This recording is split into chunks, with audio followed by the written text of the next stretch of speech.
are Locked On Blue Jays, your daily Toronto Blue Jays podcast. Part of the Locked On Podcast Network, your team every day. Welcome back to Locked On. We have so much news coming out like crazy. We have the draft for the Toronto Blue Jays, had the fifth best odds, go all the way down to eighth.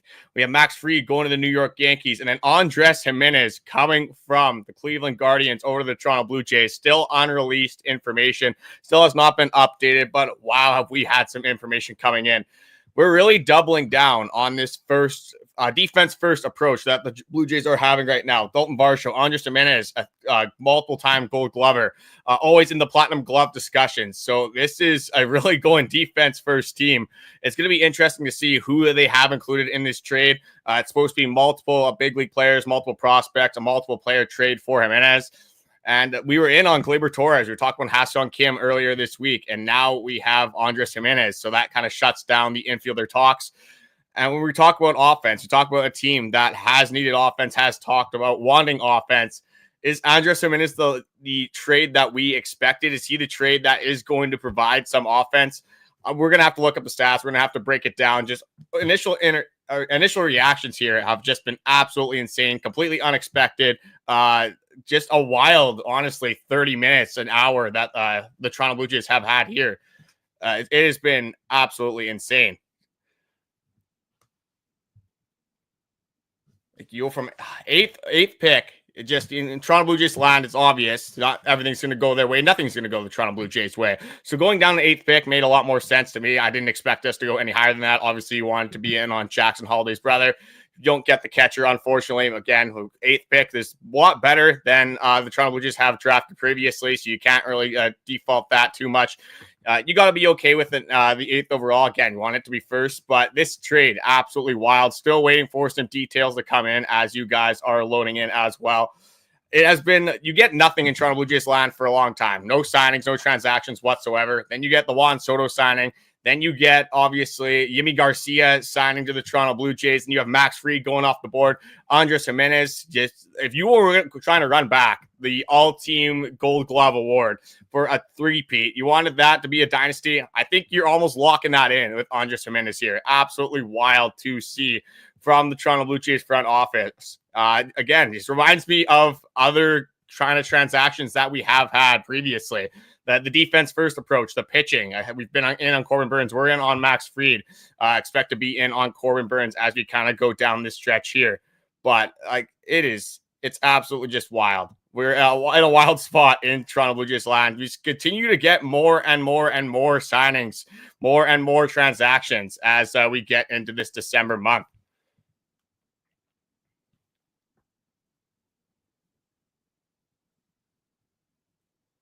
This is our big deal. We're screwed. I completely agree. This feels very Toronto Blue Jays-esque. This feels like a very Toronto Blue Jays-esque transaction. And if this means we're not in on a guy like Santander, we're not going to get Bregman. We're not going to get a Jurickson Profar. I'm really big in on Jurickson Profar. Braden's more of a Santander guy. We've been in on Teoscar Hernandez, multiple reports there.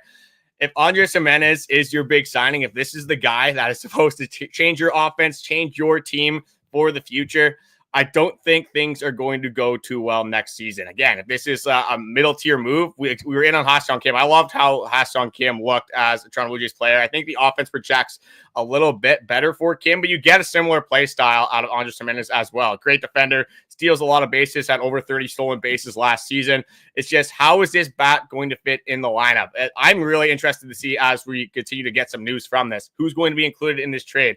Heard a little bit of George Springer. Don't really think that's going to actually be happening. Middle infield, obviously, as in Barger, we've had a bunch of mock trades, things like that. Leo Gimenez, Jonathan Clausen could be another guy in this mix as well. That's what I am looking to see. I'm looking to see how much we did give up for a guy like this, because the defense, we're going to have the best defense in all of baseball again, but we kind of have seen how defense persists, how defense actually affects your big league club for a full season.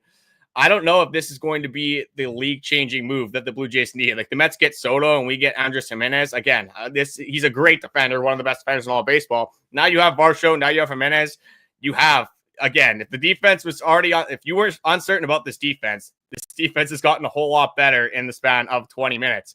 But when you look at what the prominent needs for on the Toronto Blue Jays were, again, you got a bullpen arm in Yimi Garcia, but we still need that power bat. Gimenez is not going to go out and hit 25, 30 home runs. You'll be honestly lucky if you can get 15 to 20 from a guy like that. But if this is one of many signings, if we're not done here, if the Blue Jays are going to be in on multiple free agents as they come out this offseason, this isn't, again, it's going to be, we got to wait and see what actually has been given up, what is coming back to the Guardians for this deal. But Gimenez, again, great player. But is it needle moving? Is it what the Toronto Blue Jays needed? I guess we're going to have to find out and see what Ross Atkins can continue to do for this free agency. But another random, this feels very Toronto Blue Jays build just because absolutely out of nowhere. Did not have this guy in any of our mock trades, did not have this guy even on the move whatsoever from the Guardians. So a little wild that this just kind of pops in out of nowhere, but very Toronto Blue Jays-esque in that sense.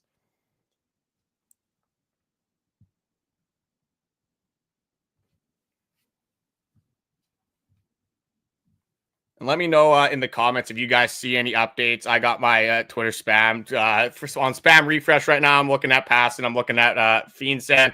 I'm looking at all these guys. Hopefully we get a Ben Nicholson-Smith update, maybe a Shai Dabidi, someone in the Sportsnet range. But I'm just going to quickly, I guess we'll go over some of Andres Gimenez's stats while we're waiting here. Because, yeah, still obviously waiting to see what the Toronto Blue Jays sent in return. But it's, yeah, absolutely wild couple of minutes here for the Toronto Blue Jays. So, again, obviously means Gleyber Torres probably out of that market, probably not getting Ha-Seong Kim.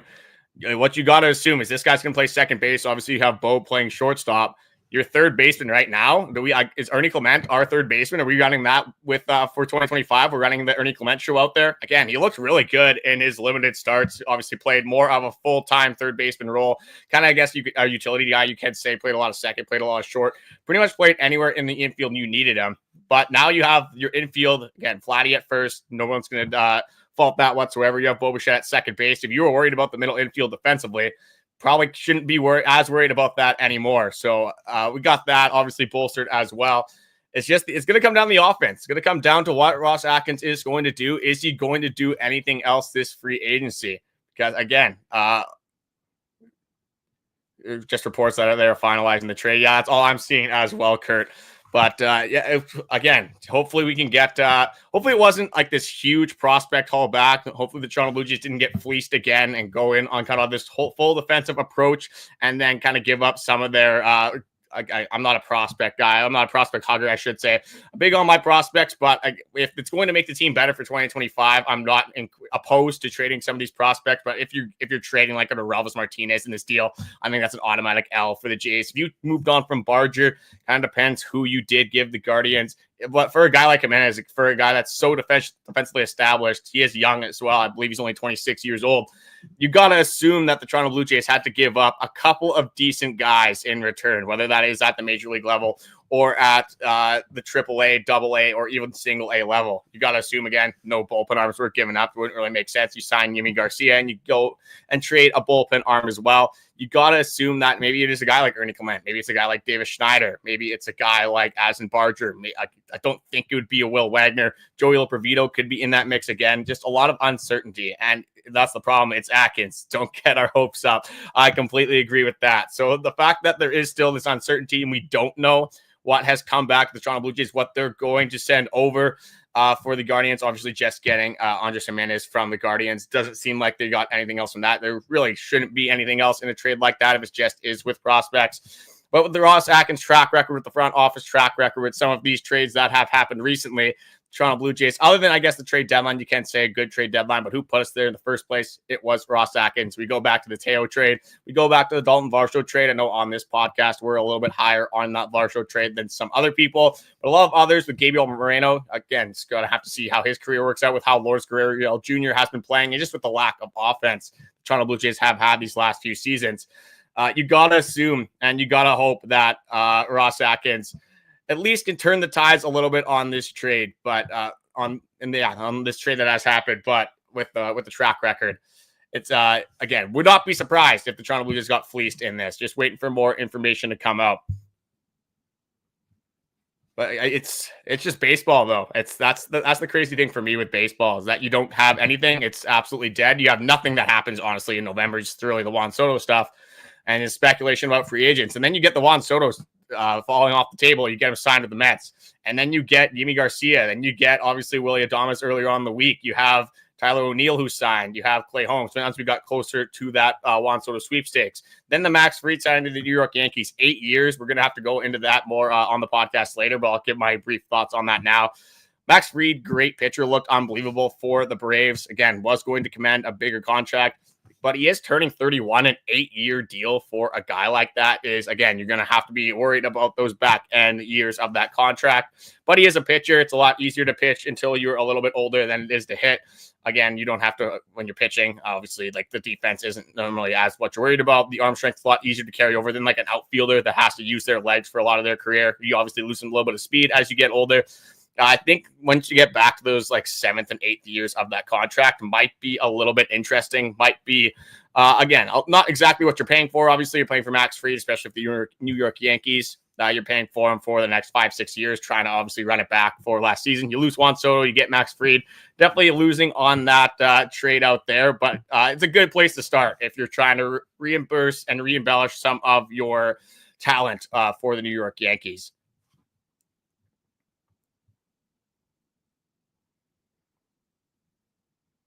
Defense cannot hit. Ross is begging to get fired. Again, if this is just one transaction, if this is one transaction of many transactions, this does make the team better. Again, it's hard to tell. It's hard to speculate again because we don't have what is given up.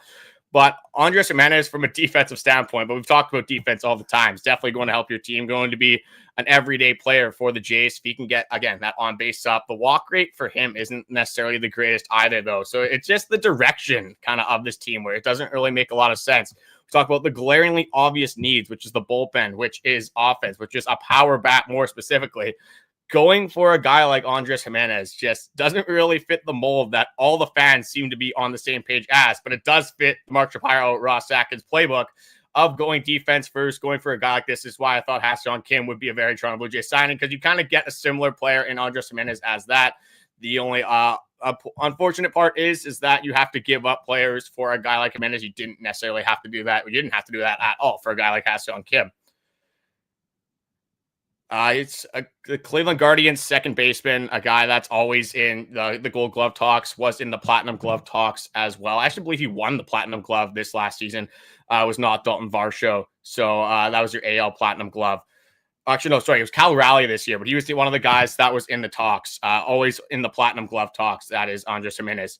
But yeah, Cal Raleigh will win the Gold Glove. Just a defensive specialist, a guy that sort of think Dalton Varsho, but I'd say you get more stolen bases and you get a little bit less power from a guy like Andres Gimenez. Burns, Santander, Profar, if we get all three, we'd be good. That would be unbelievable. I mean, that's an offseason that I can definitely get behind. Whether it's Santander for me, whether it's Profar, whether, again, I don't know if you get Santander and Profar, or you have two corner outfielders. Depends, again, who you traded. Assuming you didn't move on from Dalton Varsho, I don't think you moved on from George Springer. So one of those guys would probably have to be your DH. One of my buddies texted me and said if they traded Horwitz in this deal, if they traded Spencer Horwitz, I don't know. I don't know how in I can be in on this trade if that is the case here. But yes, I'm still, again, let me know if, okay. I got, this is not good. I got an update from Kylie McDaniel on Twitter that says Spencer Horwitz was included in the deal going to Cleveland. How just being a Toronto Blue Jays fan just is not fun sometimes. Like, and this is why we had to wait for what was coming back in return, because Spencer Horwitz, one of the most exciting guys in 2024 to watch. I was such a big Spencer Horwitz guy. I'm sure everyone watching liked what you saw from Spencer Horwitz at the major league level. You saw what he did in AAA over the last few seasons. Translated very well. Was one of the only hitters that honestly you look forward to coming up to the plate in 2024 for the Jays. And if you're sending Spencer Horwitz back, I mean, yeah, obviously you want Vladdy to play that first base. You rather have Andres Gimenez play second base as a full-time player. But if we're talking about offense on this baseball team, I don't know if this trade makes you a whole lot better if Spencer Horwitz is the main piece that you're throwing back to the Cleveland Guardians. And we're already seeing on Twitter here, I'm getting a couple of responses just underneath this thread here that are not looking too good, obviously. If you're a Toronto Blue Jays fan, it's if you take everything out, you take the if you take trying to spin zone this year, you take out how the disappointing the Toronto Blue Jays season was in 2024, 2023. You shouldn't do that. Honestly, you should use those situations that you previously had to make your team better for the future. But it does this. I don't know if this can make your team better if you're giving up a guy like Spencer Horwitz, and unless they have this major plan, like people in the comments have been saying, a couple of them that I've read already. They did trade Spencer. If they're signing Santander, if they're going to get another guy, if they're going to get a Bregman, if they're going to be in on some other guys as well, this can be okay. This can work out. But what we have seen just throughout history with this Ross Atkins and Mark Shapiro management is that they don't do enough. They make moves that doesn't really make any sense, like this, trading Spencer Horwitz as one of the pieces for Andres Gimenez. That's not setting the fan base up to have a positive reaction when you have something that was providing excitement, was helping. It was one of the only reasons, honestly, for me, when we got towards the end of the year, other than some of these other prospects, to watch the Toronto Blue Jays games. You had Spencer Horwitz, a younger guy, 26 years old as well, that was looking good from the offensive side of the ball, was looking honestly like he could be a guy that you would have in consideration to be a leadoff hitter, a second hitter in your lineup. Or at worst case, you hit him at 5 or 6, you get a guy that can hit base hits, can have a little bit more of that clutch factor. Again, a little bit more of an unproven guy because it was technically his rookie year last season, just came up a little bit later on in the year. That's why he wasn't in those rankings. It's tough to get behind a guy that you've seen just make the wrong move time and time again, and then trade one of the most exciting young players that this organization has seen in these last few seasons. He is really begging to get fired. Yeah, I mean, it's every time you think Ross Atkins, it can't get any worse, right? Like, you can't throw this even harder, and he just continues to make the boneheaded moves, the moves that nobody expects, the moves that don't make sense if you want to win in 2025. Unless he saw something throughout the front office, saw something that maybe Spencer Horwitz was just having one of those higher years. You saw it with Davis Schneider. Again, you didn't see Spencer Horwitz breaking records necessarily, but maybe there's thoughts within this organization that they don't think Spencer Horwitz is the real deal. I would like to see what the thought process is. I would like to see if that is the correct thought process, and that's what they're actually thinking of within the Toronto Blue Jays front office. But for me, I mean, and clearly a lot of people in our comment section, a lot of people on Twitter, from what I've been seeing from the reports, are not really too high on this trade offer as it stands right now, as we're obviously learning more and more who is involved in this trade. But yeah, if just for the guys that are joining in, Andres Gimenez getting traded from the Cleveland Guardians to the Toronto Blue Jays. And the only name that we have been seeing floating through reports is Spencer Horwitz. You got to assume that Spencer Horwitz would be the main piece in return. Obviously, there would be some other pieces involved as well. But just going over overall thoughts, first reactions, it's not a fun time, not a fun day, especially to be a Toronto Blue Jays fan. Again, Yimi Garcia, that's obviously great, but you don't get Max Fried. You lose out in 3 spots on the draft lottery, had a 7.5% chance to get the first overall pick. Nobody really expecting the first overall pick when you're a Toronto Blue Jays fan. But of course, who would have thought we're used to disappointment to go down in 3 spots.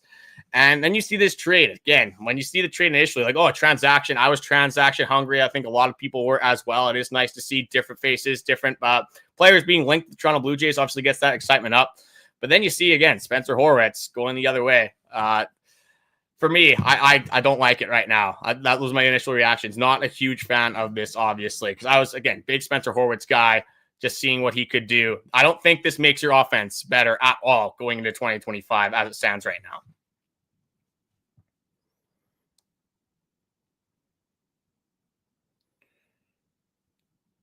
And then Nick Sandlin is what Scott's saying is another piece that could be going in this deal. Yeah, you got to assume if it is Spencer Horwitz, which it seems like is pretty much confirmed, that would be the main piece. I don't expect there to be a whole lot more coming into this deal. Again, if it is Nick Sandlin, it kind of is what it is. That's a lower tier guy, not going to have an impact on 2025. But that is, again, it's not confirmed yet. Haven't seen anything as well. But if you guys do see anything, whether it's Twitter, whether it's from, again, obviously, ideally, a trusted reporter would be a lot better. But just let me know in the comments, and let us know your opinions and what you guys are thinking of this trade so far, just initial reactions. Yeah, Ben Nicholson confirms that, it is Spencer Horwitz going to the Cleveland Guardians. So that is concrete. That is a guy that will be moving as well. And it does look like the other one is Nick Sandlin. It will be, again, in the move, on the move for the Toronto Blue Jays. I don't know. I'm not a fan of this. I'll be honest. It feels like the same song and dance that we've done for the last 2 seasons, the same off seasons that we've had. We've needed offense. The offense has been mid, to say the least, mid at best, honestly. Is that what you could say about the Toronto Blue Jays offense? Did get better with some of your guys down the stretch, but Spencer Horwitz was an integral piece of that offense getting better down the stretch. And you move on from that, and you get Andres Gimenez, who isn't necessarily the best bat of all time. I think he was a below average hitter last year for the Cleveland Guardians. And when you look at a Toronto Blue Jays team that, yes, they have Bo Bichette, yes, they have Vladimir Guerrero Jr., Spencer Horwitz was normally a guy that I would throw in that conversation as well. Who are you supposed to rely on in this lineup as it stands right now? Is Dalton Varsho going to be your 4 or 5 hitter? If that's what it is, I'm definitely not going to be excited for 2025. You got to hope Alejandro Kirk can take strides. You got to hope he can be better. But is this a guy you want to hit 4 or 5 in your lineup? I was thinking at the start of this offseason, at best, I want him as my number 6 guy. And then who else? It's like if Will Wagner can take strides, you obviously want him to. You want guys like Joey Lopervito to take strides. Ernie Clement can be a serviceable hitter in your lineup, but is this a guy you want to rely on? Again, if he's hitting 8 or 9, I'm not as opposed to that. If he's your third baseman, kind of that last infielder that can, again, not be an everyday player, come in, play 2 games, 1 series, 1 game the next series, come in, just be a serviceable defender, serviceable player. I think Ernie Clement has earned more than a serviceable title at this point. But it just leaves us, again, with the question marks that this offense has not gotten any better. They have not done anything to construct the offense, at least build it up and give us more certainty that we can get a power hitter, we can get more home runs, and we can score more runs to actually help this pitching staff and this bullpen that now they have addressed it with Yimi Garcia, but was one of the worst bullpens in all of baseball this last season. And we see it within the division. You see the Orioles going to get Tyler O'Neill, who just made them better immediately. You got the Yankees losing Juan Soto. They get Max Fried right there as well. So that helps their pitching staff out. Again, it's a massive blow, obviously, to their lineup. But it's the New York Yankees. They spend money all the time. You got to assume that they will be in on some of these other players. What are they saying about Burns? They were saying that the Blue Jays were in talks with Corbin Burns. There was more talks allocated to the Max Fried stuff. Obviously, him going off the market right now. You got to assume that they're going to be in on Corbin Burns. It was reported that the Yankees, Red Sox, and Blue Jays were all in on Max Fried and Corbin Burns. So you got to assume now with Fried off the board, a lot of these talks are going to go over to Corbin Burns, and is an overpay imminent for the Toronto Blue Jays?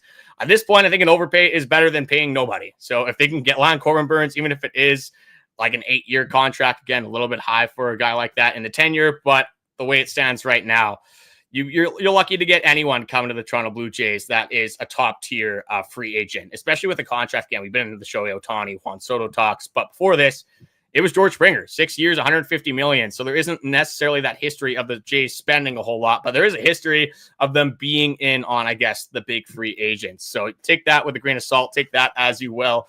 Obviously, there still are players available on the market, but is this actually a possibility that the Toronto Blue Jays, again, instead of just being in on these talks, actually get something done and can bring in one of these big fish to the Toronto Blue Jays and to Canada to play for the Jays in 2025? Not a bad trade at all. No more guessing who's playing second. Definitely clears a lot of things up. A lot of the talks were uncertainty on our podcast, and this definitely makes things a whole lot more certain for who your second baseman will be in 2025. My only issue is that I think Spencer Horwitz probably a better hitter than Andres Gimenez is. Again, it helps defense. If you're worried about Bo Bichette defensively, you have Gimenez there now. He's playing second base, one of the best second basemen in all of baseball. So obviously a lot of props there. I'm not worried about the defense at all, though, on this team. I've said it on the podcast multiple times that, again, you want to have a good defense. You don't necessarily want to have eyesores. You don't want to have liabilities defensively. But if you get a guy that, again, isn't Dalton Varsho, isn't Andres Gimenez playing defensively, and he just be serviceable, even honestly, if you're talking about percentiles on like we would on Baseball Savant, if you can be a top third or top three-quarter player in the league, just don't be in that bottom 25% as a defender. I think at this point, with how good your defense is, I'm not really too worried about defense anymore. I'm more worried about the bats. And if they do have a bigger plan, for sure, can work out for the Toronto Blue Jays. But as a Spencer Horwitz truther, I guess you could say, a Spencer Horwitz lover. Again, a guy I was big on. I think he was going to take a massive step in 2025. And maybe he still will take that massive step in 2025, but it will not be for the Toronto Blue Jays, unfortunately. Yeah, and Andres Gimenez, he's a great player for sure. He's a great defender. He can steal bases, which you talked about on this podcast. The Blue Jays were pretty successful in stealing bases. I think Ernie Clement and George Springer both above 80% in stolen bases. Dalton Varsho, obviously quick as well. You see his range in the outfield. That translates very well to obviously the base paths. He's a smart base runner, things like that. Like this team can be successful when they are stealing bases, but if this is the approach they're going to take, they're going to get a guy like Gimenez, and you're going to want to steal more bases. You're going to have to give them more opportunity to steal bases, because I don't care if you're stealing 80% of bags, but if you're only stealing 15 times a season, that isn't going to help your team a whole lot, especially for an offense that was struggling to drive in runs and just create runs overall in 2024, and honestly 2023 as well. Maybe they will trade Bichette and put Gimenez at shortstop. Yeah, any signing that I saw in this middle infield, especially for an extended period of time, I'll have to look at the Gimenez control. I know there is some team control there as well. Like it's obviously not just a 1 year thing. So if it's multiple years, you got him for 3, 4, 5 years. I'll have to look into that right now. He could be a shortstop, could be a factor to play shortstop with how good he is at obviously second base, how good he has played in the infield in totality throughout his career. So with Bo Bichette coming off of his last year with the Toronto Blue Jays, unless they do reach an extension, that could be an option for the Jays and under control until 2030. Yeah, so there is a ton of control for Andres Gimenez. So that's why, again, you have to give up a big player like Spencer Horwitz. You'd have to give up a guy with some promise. You're not going to get a guy like Andres Gimenez for, unfortunately, a guy like Leo Jimenez, who has that smaller floor but hasn't really proved it at the major league level. Again, on the surface level, just looking at this trade, it's Spencer. It's tough for me right now emotionally with Spencer Horwitz, or how big I am on Spencer Horwitz. But if you do make these other signings, if you do go out and sign some power bats, this does shape up your infield. This does help with that second base role. If you do and plan to make other trades, you do plan on making other free agent offers, you offer out some other contracts, you make some more transactions. If this is not the last thing the Toronto Blue Jays do this offseason, and it is not the major move of the Toronto Blue Jays offseason, it's not necessarily a bad thing, but if this is the end-all be-all for the 2025 offseason, I think that's just another mark that Mark Shapiro and Ross Atkins have failed to hit for just their overall tenure in the front office.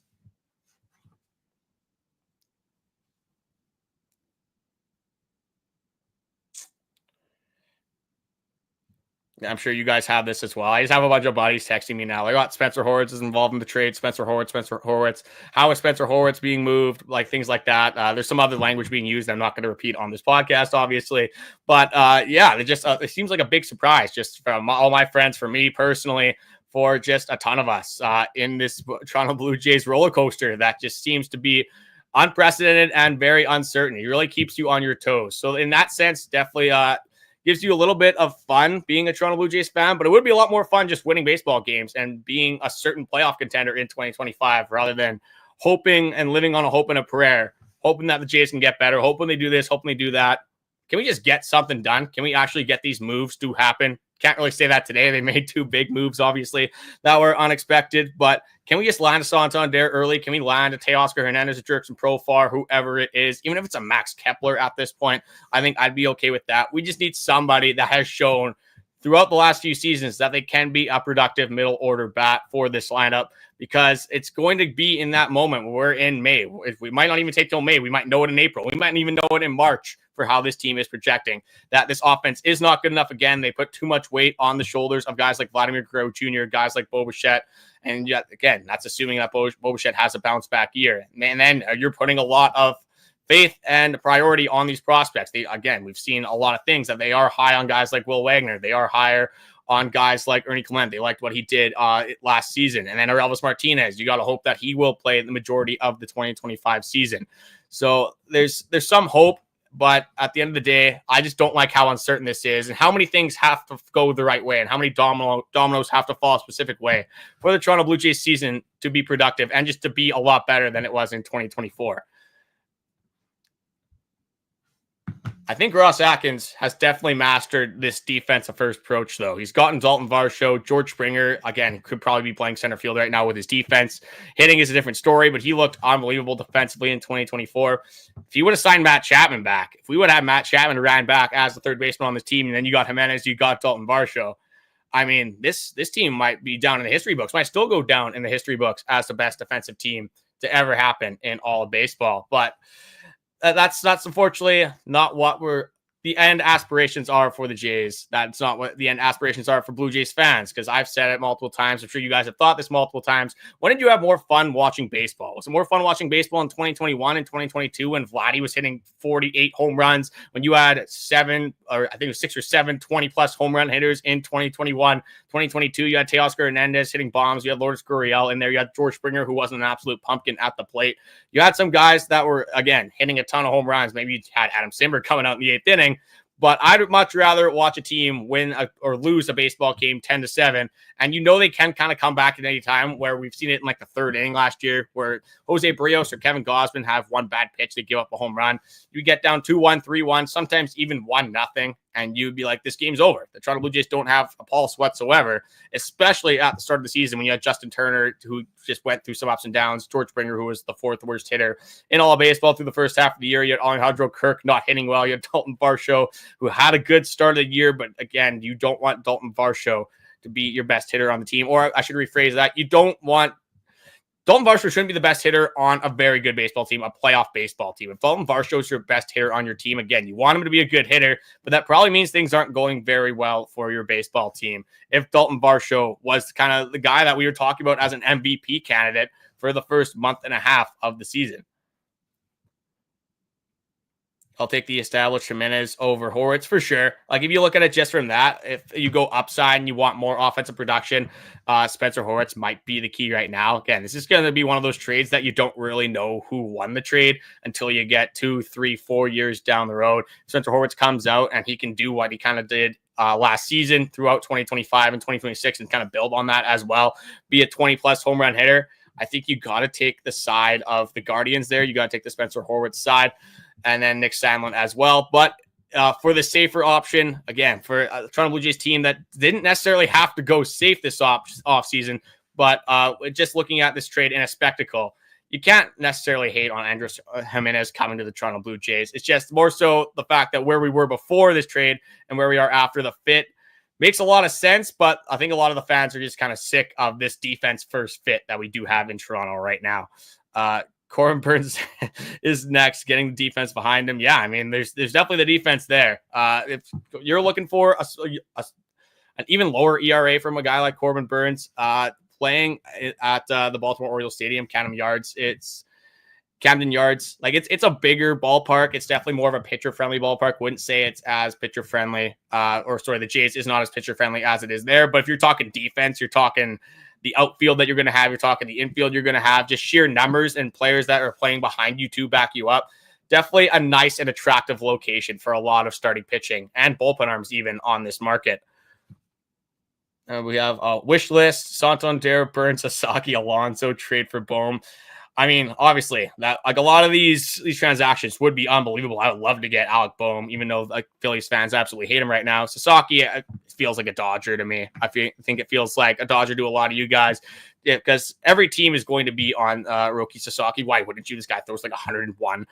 Like, you should be making an offer. Should kind of be the same thing as Juan Soto. But with the way the international signings work, it's not about who has the most money. Everyone's going to be able to offer him a very similar contract, a very similar pay grade as well. It's just going to be which location does he find the most attractive. And from like right now, how can the Los Angeles Dodgers not be that location when you have obviously just all of Japan pretty much behind you with who they have over there? So it's, again, a lot of good names on this list. Like Pete Alonso would love to have now. Like, if this team does need even a DH, a full-time DH, a guy, if it is like Pete Alonso that can hit 30-plus home runs in the season, play first base the odd time, switch kind of with Vladimir Guerrero Jr., give him some rest as well. Not the worst idea now, especially that you do have room with Spencer Horwitz leaving as well. Santander, again, for me, it's Santander, Profar, Teo, or bust. If you don't get one of those guys this offseason, no matter who it is, again, there's obviously some preferences I would rather have.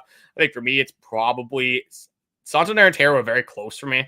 I think Teoscar Hernandez can be the better hitter, but I think the switch hitter with Santander is what the Jays are going to look for. So I think it'll be Santander, Teo, and then Jurickson Profar. But if you don't get one of those corner outfield arms, you don't get one of those corner outfield bats more specifically, then I think, again, you're setting this team up to fail once again. You're not giving them enough power. You're not giving them enough help on the offensive side of the ball to compete with the big legs of the Baltimore Orioles that are going to be good again, the New York Yankees that are going to be good again, the Boston Red Sox trying to spend this offseason.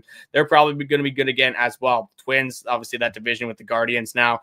And then you got the Astros that are always going to lurk around, the Texas Rangers who could be inclined for a bounce back, the Seattle Mariners who have one of the best starting rotations in all of baseball. There's a lot of teams that you're going to have to compete with this offseason. And if you're not going to make those key moves, you're not going to make those major moves and at least match the move with some of these guys and some of these teams that have made moves already this offseason, you're setting yourself up for the same fate as you have the last 2 seasons. Jays just got better. Gimenez has great defense and above average speed. Yeah. I mean, I can't deny that whatsoever. You got to assume going to steal a lot of bases for the Jays this upcoming season. And then maybe, again, in hindsight, this looks like there could be an open spot now as a DH, as a first baseman, if you wanted to add to that room, whether it's the Paul Goldschmidts, again, Pete Alonso, there's multiple names over there that you could go after. It does give you the ability to do that, and it does shore up the defense in the middle infield. That was a worry. So if this again, I'm going to say this probably on the podcast tonight. I'm going to say this on the podcast next week. I'm going to say this on the podcast probably in February, depending on what they do here. If this in hindsight could be a very good move for the Jays, could be a very good trade for the Toronto Blue Jays. But if this is it, if this is your big move of the offseason, I think we're going to be in for a fate very similar to what we experienced in 2024 and 2023, probably more so to 2024. It's hard to imagine that with this bullpen, with how the offense was last season, unless you can get massive strides from some of these fringe MLB talents, that they're going to be able to compete and even try to win a division in the AL East right now, which I don't even have in the cards, especially after last season for the Jays.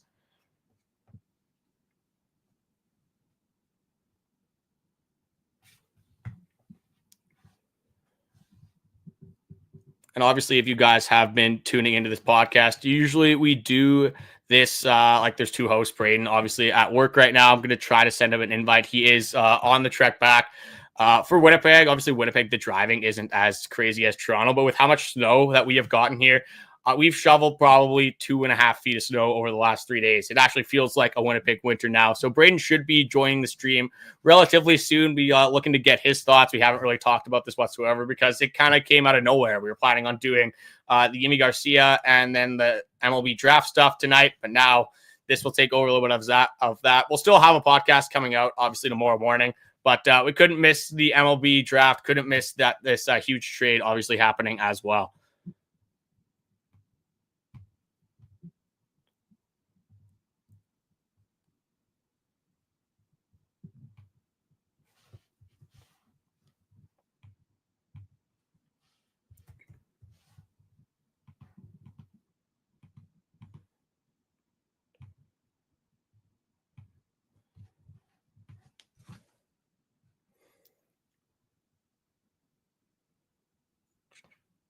Jays are a big market, but we get treated like we are a mid-market by the MLB and insiders, which is BS.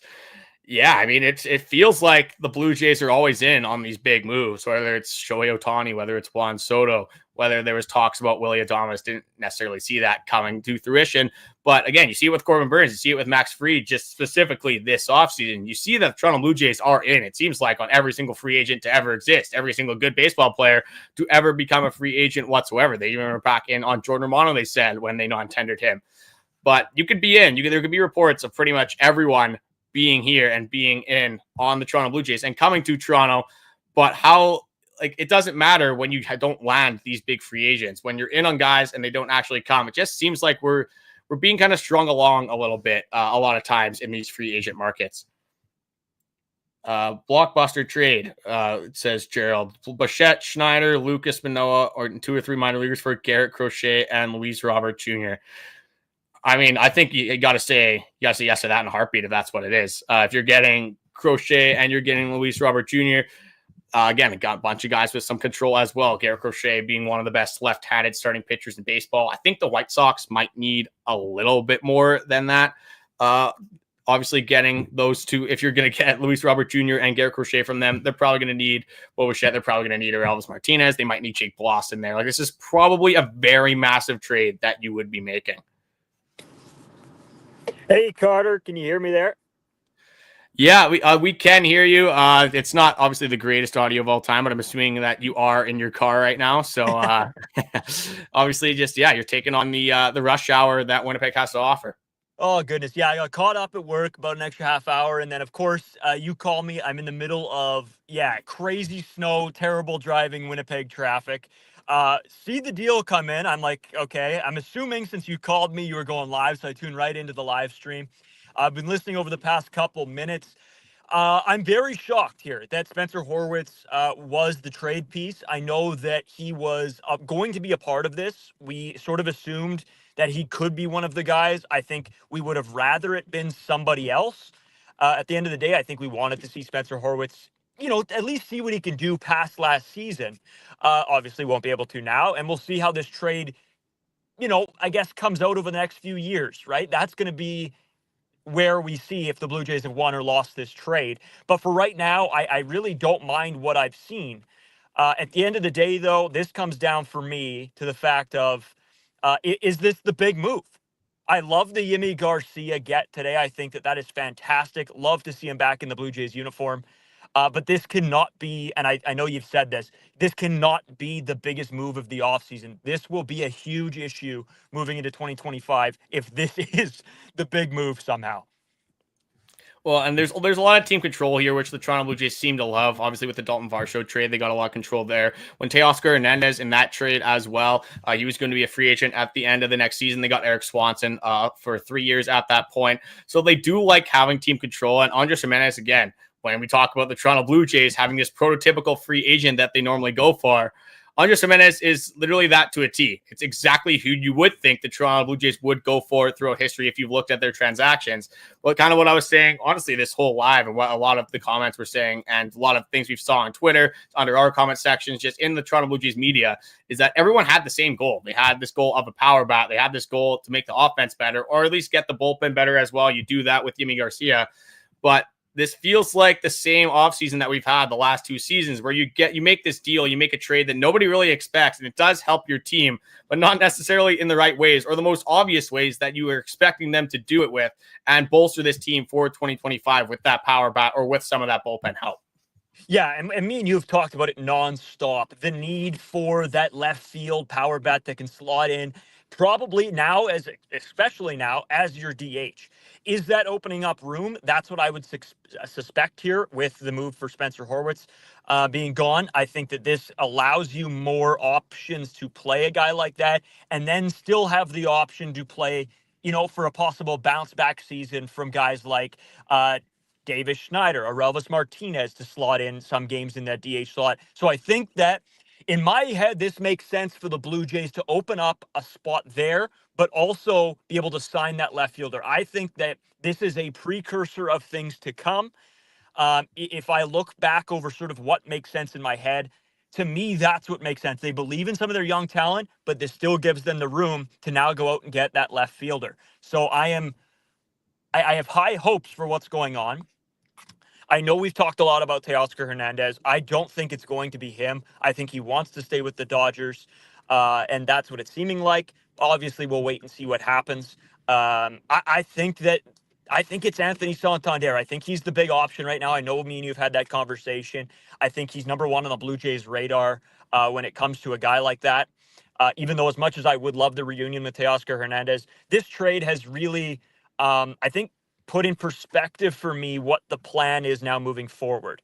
I think I can understand what they're trying to do if that is now go and get a left fielder. That's the only thing that makes sense in my head now that you've opened up that DH slot.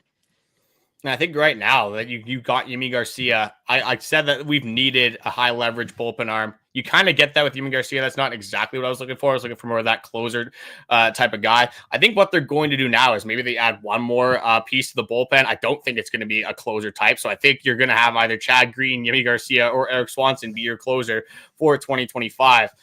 This, for me, gets us way more involved in the starting pitcher market. And we've seen a lot of talks about Max Fried. We've seen a lot of talk about Corbin Burns.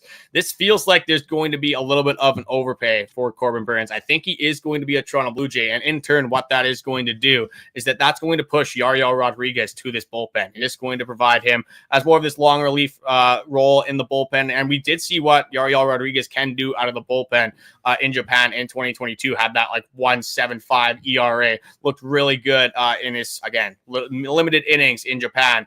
But that's kind of where he built that career, where he got all those accolades. It was supposed to be stretched out into a starter once he went to the Toronto Blue Jays. Again, you saw some promise there. A lot of things did work out, and maybe you still see Yariel Rodriguez kind of have this starting rotation role, especially until Alek Manoah gets back. But I think this opens up a lot of the market for your infield. I don't think you make an infield signing anymore, obviously. I think you're probably going to run it back with Ernie Clement. You like Orelvis Martinez there. There's a lot of talk about Will Wagner within the organization. If somehow they do not make a corner outfield signing, again, I said it before you got on here, I said on the last podcast, whether it's Profar, whether it's Teo, whether it's Santander, I don't really care who the player is at this point. It's just somebody that can hit home runs, somebody that can be a middle of the order bat, and someone that can help this team offensively, whether it's power, whether it's driving in runs, whether it's hitting doubles, or whether it's that all of that combined for this team in 2025. There's a glaring need on this team, and it's got to be the corner outfield.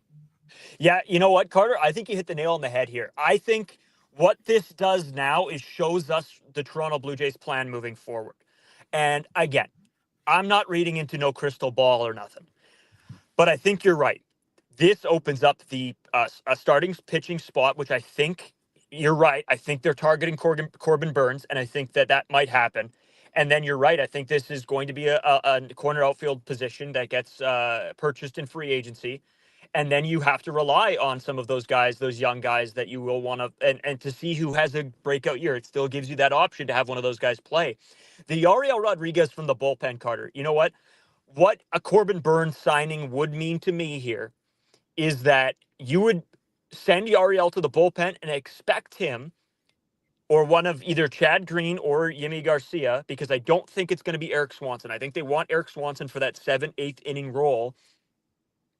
It maybe opens up a sort of a battle for who's going to be the new closer for this team, which I think is very interesting to see who will step up to the plate out of those guys. I think what we've seen from Yimi Garcia, I think in my head, he is the closer. As much as I love Chad Green, I think Yimi Garcia's potential is bigger than Chad Green's. I think we know exactly who Chad Green is. I just think Yimi Garcia has the right stuff. I think he's got the swagger as you need to be a closer. I think he can put the little bit of fear of God into some people here. And I don't think Chad Green carries as much of that as Yimi Garcia. So I could see Yimi Garcia being the closer for this team in 2025. Yeah, that's what they might have to end up doing for 2025. I was just reading some of the comments, looking to answer some of these as well. Blockbuster trade. Gerald says Jake Bloss and Orelvis Martinez could be in the mix there. Obviously, the big free agents. Who is Nick Sandlin? We'll go over him just in a little bit. Just a pitcher from the Cleveland Guardians also thrown in on this deal. You're more so looking at the Andres Gimenez kind of side of this, but Nick Sandlin could be a guy, a pitcher for the Toronto Blue Jays in 2025. Definitely could be an option there. Probably a bullpen arm, one of those guys that would be a lower leverage guy from your bullpen.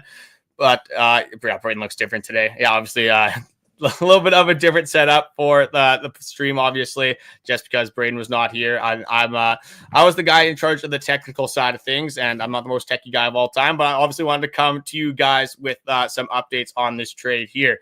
A monster offer, 7 years, $210 million, be enough to get Corbin Burns. That's $30 million a year. You got to assume that would be enough. I think the market is set lower than that. But as we've seen throughout this entire free agency, the market has been set lower on every single free agent. And the contract talks have obviously escalated. You got in a little bit of that bidding war. But you got to assume, I think if you get 7 years, $210 million, that would be able to bring in a guy like Corbin Burns. And obviously your starting rotation would look really good. You'd have Corbin Burns as your ace. You probably have Kevin Gausman as your 2, Jose Barrios as your 3, when you have Chris Bass as your number 4. I think that's pretty self-explanatory. territory. And then the guy who was one of the best pitchers, honestly, in the second half of the season, Bowden Francis, who could be your number 5 guy with Alek Manoah, with obviously Jake Bloss still in that system as well. Any news on Santander Burns, what they got offered in contract and years? Not too much coming out on Santander and Burns right now as of contract talks. Just a lot of interest from different teams with Santander. It seems like the New York Yankees, again, being in on still a corner outfielder after Juan Soto leaving. The Yankees, Red Sox, and Blue Jays are the names that we are seeing a lot, and it's consistently in these Santander sweepstakes. And now when it comes to Corbin Burns, the main teams like the Astros have been in on some talks with him as well. But we're seeing a lot of the Red Sox, and we're seeing a lot of the Toronto Blue Jays. So expect something to come out probably by the end of this week, if not early next week. Kind of this domino effect that we have been seeing with Juan Soto obviously being signed. Then you get all this plethora of signings. You get this, again, craziness we have seen, honestly, in not even the last 24 hours of the MLB. So a lot of craziness has happened. That's just the fun of the MLB. You get a whole lot of nothing through November, and then December comes around, and it's like a whole new season has begun. Man, Carter, this has been an absolute crazy day. When I saw the Yimi Garcia deal, I immediately texted you, and we talked about, okay, should we go live? Should we wait for the podcast? And then the trade happens. This is what I love about free agency so much, is you never know when, where, or how any of these deals are going to come to be. And I get excited. This makes me excited for the season, which is probably a bad thing, because what happens then is I'll get let down. But I think we see a mindset shift in the Toronto Blue Jays. There, I hope that the mindset shift has become a thing, because last season they didn't do enough. There wasn't as many options available in free agency. But I think them making a trade right now, Carter, says a lot about what they're trying to do and what they have to do this offseason. I think Ross Atkins understands that he is in a hole, and if he wants to keep his job, he has to pull some craziness off.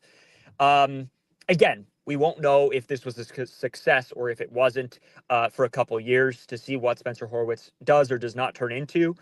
But I think that this gives a pathway forward. Like we talked about on the episode yesterday, is the Juan Soto, the Blue Jays not getting Juan Soto, was it a little bit of a blessing in disguise? Because we didn't know how this team would be able to surround each other with anyone else when it's just Juan Soto. That's a lot of money to spend on one player. Now are they able to spread that wealth, bring in more pieces? And with this trade, I don't know, Carter, I think there is a pathway to success here for the Toronto Blue Jays, and I think we've outlined it. You need that corner outfielder. Adding a guy like Corbin Burns would be absolutely massive. And I think you sort of have figured it out. I saw somebody bring up Pistol Pete as well. As much as I love Pete Alonso, I absolutely love him. I know there's some people that hate him, some people that love him, whatever. He's in my good books, but the problem is Vlad is going to be playing 1. Maybe he'll take some games at 3. That's a possibility.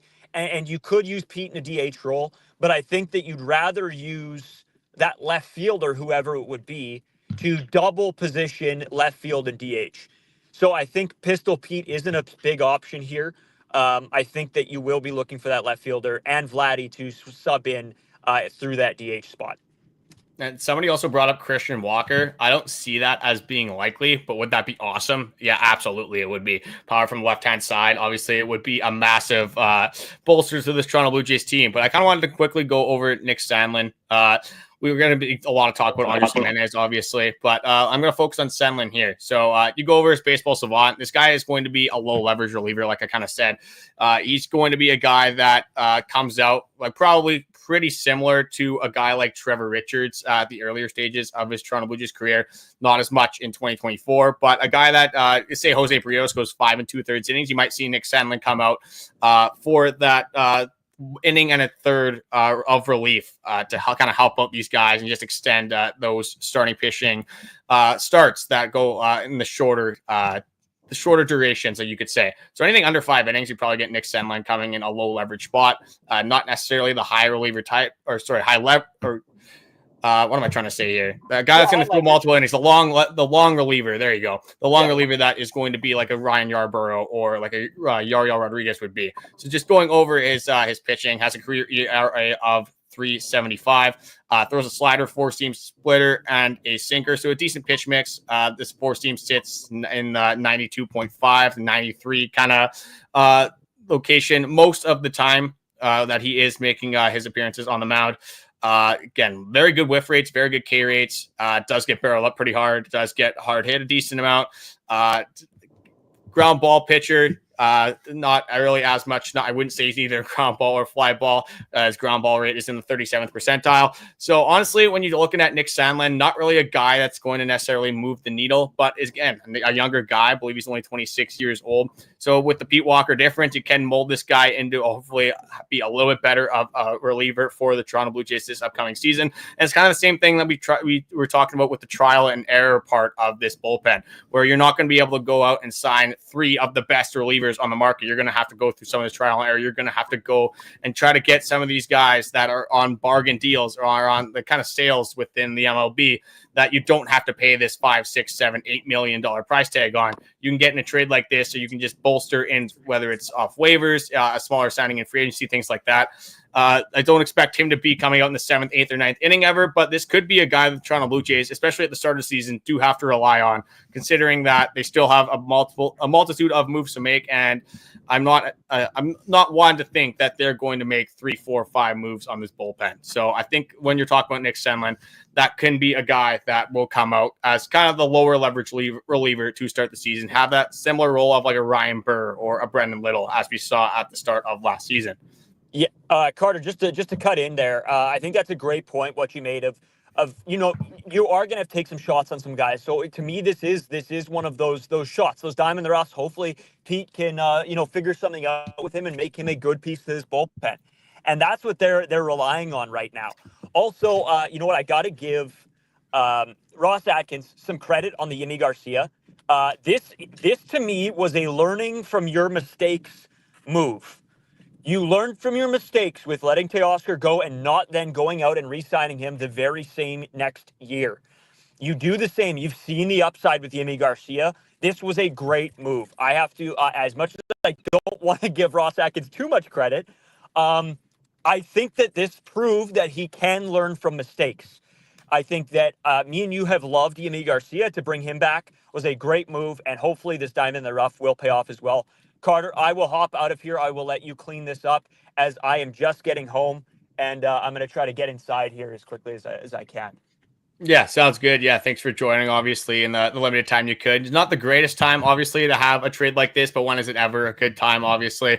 When it's during the week, it's always tough to, like when you're working, obviously, the full-time job, things like that, to be adhering to the Toronto Blue Jays when they decide to make a random trade on a Tuesday afternoon. So definitely appreciate you taking the time and stopping by here. Yeah, no worries. And just to answer a last question here from Justin Powers, just because, love the guy. Who do they sign next, another free agent or Vladdy? It will be another free agent. Don't get this twisted. As much as I want them to get the Vladdy deal done, I cannot see that happening anytime soon. So I'll leave you with that. I don't think that Vlad will be signed this offseason. Take that as you will. I'll try to hop on as quick as I can, Carter. If you're still going, I'll leave that to you to make that call. But I'll talk to everybody. If I don't see you in a couple minutes, I will see you on tomorrow's episode of the podcast. It is going to be a big one. Yeah, just some wild stuff, obviously, from the Toronto Blue Jays, from their camp, things like that. Just did not expect, obviously, this signing to come in. And this trade to come in throughout these days. I didn't think the Yimi Garcia signing would happen as quickly as it did. And then, you get the Andres Gimenez out of left field, as we kind of had the same thing as the Dalton Varsho trade a couple of years ago. But just going to answer a few more questions here. We'll see if we continue to pick this up. Yeah, we might go live later on again. I was kind of contemplating, obviously, talking to Braden there with going live with Yimi Garcia, going live with the MLB draft, things going on. The Blue Jays get the 8th pick, obviously. And then this happens, obviously had to go live for this. So just going to continue on and answer some of these last few comments here. So we have, Vladdy will wait till next year when his value will increase. That's exactly what we are thinking of as well, Gerald. When you're this far into the offseason, obviously, when you see what Juan Soto went for, when you saw what those talks were at the start of the offseason, 550 million, 600 million, again, 700 million felt like a stretch. He ends up signing for $765 million. Is Vladdy going to reach that? Probably not, but now that number might start with a 5 instead of a 4. We thought it might start with a 300 earlier on this offseason. We even thought at some points it might start with 2. If you sign him in 2023, maybe you do have a contract that does start with a 2 rather than probably the inevitable $500 million coming up to sign a guy like Vladimir Guerrero Jr. Problem is the Blue Jays need 4 to 5 impact players to compete for a championship. Anything less than that, and it's another wasted season. That's where we were sort of at with the Juan Soto stuff, is that, again, Juan Soto can join multiple teams throughout the league and make them a World Series contender right away. But are the Toronto Blue Jays one of them was the question. You get a guy like Juan Soto, you're probably not making a huge splash again in this offseason. Just knowing kind of how the Toronto Blue Jays operate, the best case scenario for him, I think, was going to the New York Mets. You already saw them sign Frankie Montas, Clay Holmes, and then Juan Soto was their third signing of the offseason. I don't know if you see the Toronto Blue Jays do something like that necessarily. I don't know if you go see them get Juan Soto and then go out and get a guy, whether it was a Ha-Seong Kim before, obviously, this trade, whether it was your Gleyber Torres, whether it was your Paul Goldschmidt, whether it was your Pete Alonso, any of these type of names. Again, you're probably not going to go get a corner outfielder if you do have a Juan Soto. But I didn't really see it in the cards for the Jays going out and getting Juan Soto and then going out and adding another 2, 3, 4 players. This way, at least in theory, you can go out. You can still sign a corner infielder if you wanted to. There's still a Bregman on the market. I don't think they're probably in on Bregman anymore, obviously, after this trade. But the corner outfielder, you desperately need one, whether it's any of those 3 guys we've mentioned, or honestly, even a lower tier signing like the Max Kepler, not even that low of a tier, still a very good outfielder. But if it's not one of those big 3 fish, you still, no matter what, have to get an outfield signing that can help your team win. And even then, if you get a guy like, say it's Teo, say it's Anthony Santander, say it's any of these guys, is that going to put you over the edge to compete with the New York Yankees, like I've talked about before, the Baltimore Orioles, the Houston Astros, teams like this that have established starters in this league, established superstars in this league that have signed contracts for more than one season, that have just signed contract extensions in general, they're cornerstones of their team. Now, if you don't go and sign 2, 3, 4 impact players, does this team even get good enough where you do have that opportunity to compete in 2025? We're going to have to see what Ross Atkins does. We're going to have to see if he can make a multitude of signings, because I agree, if you only make that one impact signing, whether you even say you do go and get your Santander, your Teo, your Jurickson Profar, you get one of those guys, is that necessarily enough to bolster this team for 2025? Wow, look at that. Made it back in time for some actual streaming. Love it. Carter, my man, great job, by the way, breaking this down, covering it. The chat's going great. Everybody, I hope you're having a good time. Hopefully you've gotten to say your pieces as well. I'm not used to being on this side. I sort of like it, actually.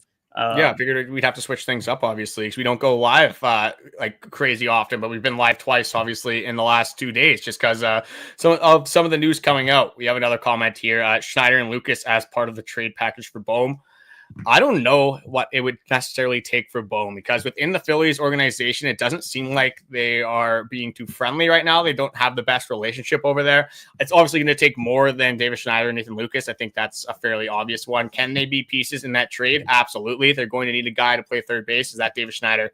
Not necessarily, but there's another guy who plays third base in this organization. That is Aston Barger. That would make a little bit more sense, obviously, going over there for a guy like Alec Bohm. If you really wanted to, you could slot him in at third base to start. But if you're the Phillies, you're trying to compete. I don't know if you're going to take a guy that's kind of a fringe MLB talent. I think you're probably going to be more willing to get, whether it's a bullpen arm, whether it's an MLB starter, things like that. A player that can help the team more so for the near future rather than in 2026, 2027, or some alternatives like that. Yeah, and I just saw another comment, Carter. I agree with you. I don't know what the price tag is on Bohm right now. I think amazing piece, would fit great. I've always liked him, Carter. I remember me and you've had conversations about him and about how he could be a reliable piece to this team. But I just don't know what it would take. I'm not in these conversations. Obviously, we're not in these rooms that we can figure out what's going on. I did see another comment here from Gerald. What do the Jays do with David Schneider and Nathan Lucas right now? That's a great question. I don't know where this leaves either of them. I feel like that they're going to mess up the Davis Schneider thing a little bit. Again, how much is there to mess up? I'm not sure. I hope that he gets playing time, but I could see his role determined to, or he's sent to a bench bat option. I think that he would utilize his time in AAA. I just don't think that necessarily that's what the Blue Jays want to do. I guess we'll have to wait and see. Nathan Lucas, I really don't know. I mean, he's a little bit of an older guy. I'm just not sure how much time now there is for Nathan Lucas.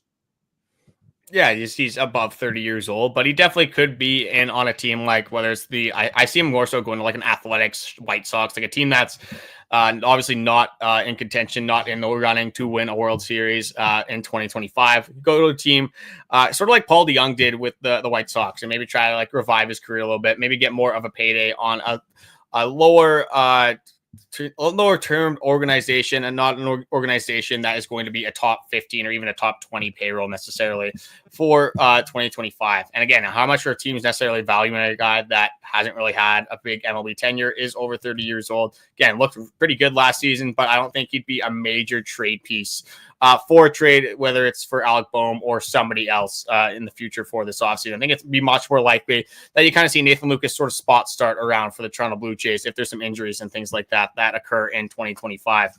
But there's some talk, again, a little later on, or earlier on, in the podcast. But again, with all the stuff coming in, the news, things like that, didn't have time to address every single comment. But AJ Minter and Tanner Scott kind of talking about some bullpen help. I'm big in on Tanner Scott. I think, again, you're going to have the price tag's there. You're going to have to pay, obviously, a lot for Tanner Scott. But you've seen how established this guy is, a left-handed arm in a bullpen that only has one left-handed arm right now in Brendan Little. So you're going to need some help there as well. If you sign now, you got Yimi Garcia. If you sign Tanner Scott, I honestly don't think you touch the bullpen. Maybe you make some of those lower tier signings, the trial and error, things like that. You claim some people off waivers, but I don't think you're going to have to go out and make another signing of $5+ million if you go out and get a guy like Tanner Scott. That would leave you Tanner Scott, or say it's even AJ Minter, one of the two of them. Then you still have Chad Green. You still have Eric Swanson. You still have now Yimi Garcia, who there's your top four right there. I could take more of a chance with rotating guys in, like, again, Yuri Rodriguez, you get another starting rotation guy. Ryan Yarborough still has not been signed. I don't necessarily see that as becoming as likely anymore. But you still have Brendan Little, you have Ryan Burr, who, if these guys are your low leverage guys and you have to throw them out in some situations in 2025, it's not the worst case scenario for your Toronto Blue Jays. Yeah, I really like Scott a lot. I think that he could be an amazing piece to this team. AJ Minter I like as well. I'm not as familiar with him, watching him, but I think Tanner Scott I have kept an eye on closely, thinking that might be an option. Again, will the Blue Jays pull the trigger on something like that now that they have signed Yimi Garcia? I'm a little bit less likely to believe that. I think there needs to be another bullpen signing. Another decent lefty would be ideal. I just don't know. I don't know how much the Blue Jays have for gas in the tank coming, probably out looking like we talked about earlier, the left field move. It depends who they sign there for how much. It's all going to come down to the price tag. It doesn't matter how much we chit-chat about it. It all comes back to money and how much this team wants to spend and is now willing to spend. That, how much ever $700 million is not going to Juan Soto. How much of that are they willing to spend and put towards this team? I have to imagine not as much as they were going to. So we'll have to wait and see. I really do think that this bullpen still needs more help, because we've seen what these were the guys that were here last year. And yes, Eric Swanson should be better. Yimi Garcia will continue to be good. Chad Green will continue to be good, but they still need a little bit of help. So again, there is some options. There's some trade pieces. I know Devin Williams was another guy talked about in trade. It doesn't look like the Blue Jays are linked to that trade option. There are a few teams the Jays didn't look like to be one of them, but they always could pop in, ask some questions. We'll see what happens there, Carter. Yeah, we got a few more questions, obviously, coming out here. We got some more certainty, obviously, from this trade. But it doesn't, again, still feels very uncertain with a lot of this stuff. Like, who is going to be your infield pieces? Again, it's a lot more certain now. It's a lot more certain that they're probably not going to sign Gleyber Torres. They're not going to sign a guy like Castellon Kim. But what's that corner outfield going to look like? Which players within the organization are they going to lean towards to play that third base position, to play some of those utility roles that are going to happen within the Toronto Blue Jays for 2025? There's a comment here that says 1 to 2 signings isn't enough. The Jays have too many holes to fill. Yeah, it's definitely fair. Like right now, like now you have Andres Gimenez, but now again, he's going to be your second baseman. Who's your DH right now?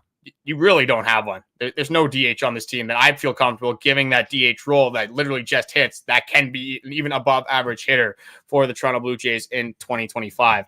Again, you got to assume they're going to sign a corner outfield piece, but we've kind of already gone into that. That's be another hole. So you got 2 holes right there.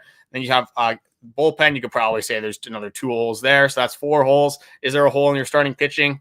If there's one injury, there probably is. So I think that's not that one other thing that you'd have to account for the Toronto Blue Jays. So again, multiple holes for sure. And that's kind of why, like, obviously we're still a little bit disappointed that the Jays did not get Juan Soto. Juan Soto, best free agent on the market this offseason. Obviously going to be disappointing when you don't get a guy like that. But after the Shohei Ohtani stuff, and you kind of take a step back and you look at the construction of this team, maybe a little bit of a blessing in disguise that they didn't get Juan Soto if they are willing to go out and sign a multitude of free agents this offseason.